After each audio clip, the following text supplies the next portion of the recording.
So hi, welcome to Woman at the Wheel. I'm Sue, and I thought what I'd do today is kind of go over a list of tools that I carry on my truck, and probably all of us need to be carrying if we want to be able to be independent when we have some kind of a minor mechanical issue. Now, I guarantee you that I'm not doing anything that anybody else can't do. I'm an old lady.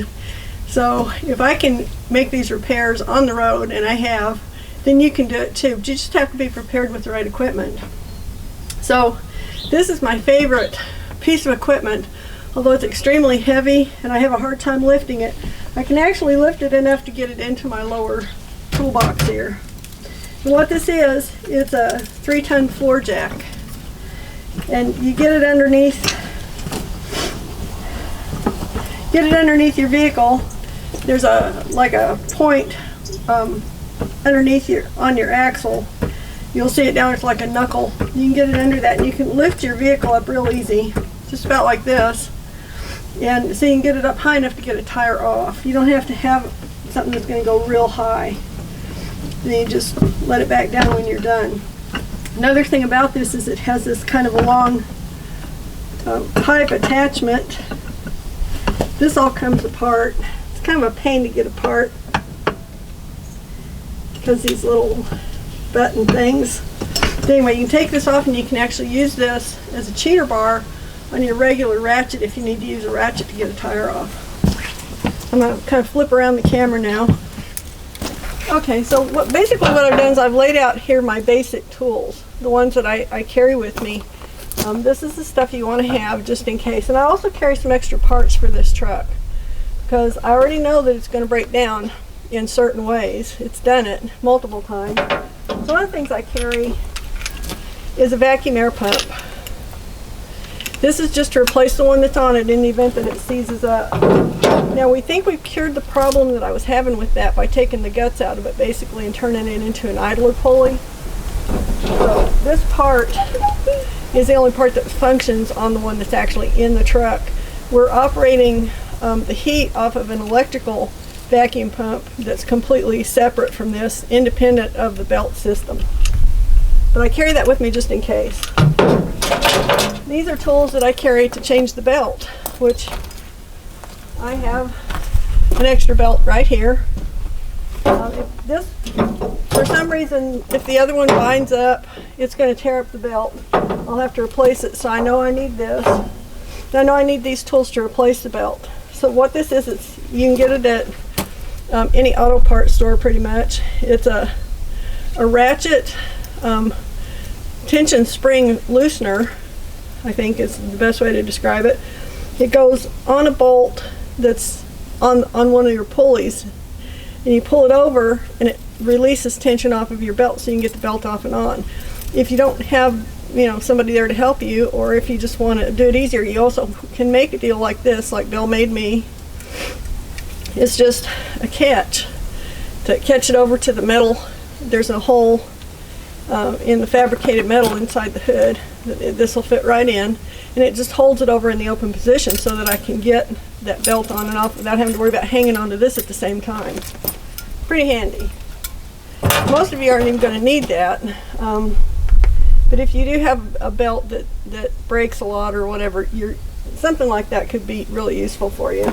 So another thing I learned to carry is the oil filter, or the fuel filter wrench that goes to my vehicle. It just goes on the end of a ratchet.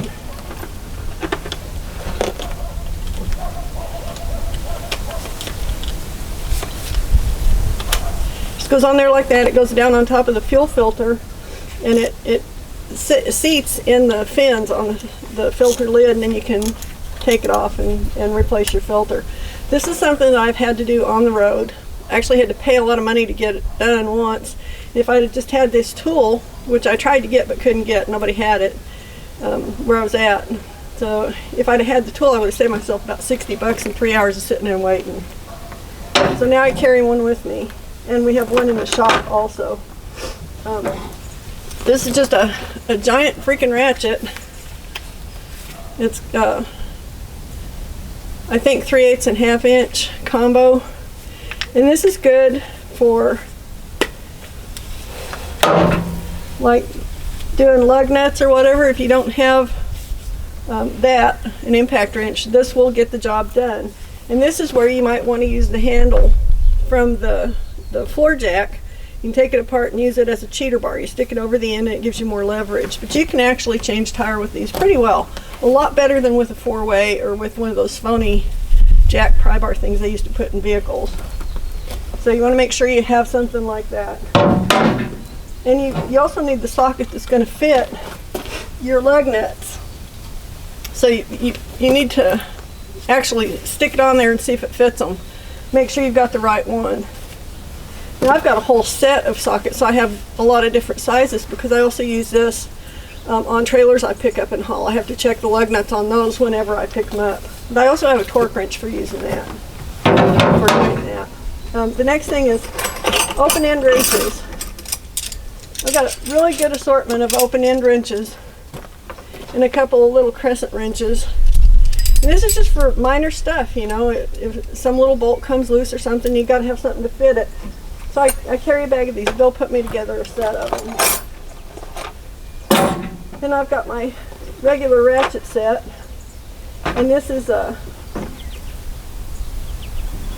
in inch increments in the middle, and then around the edge is the metric. So I've got the imperial and then the metric, both combined in one set. That was really cheap at Harbor Freight.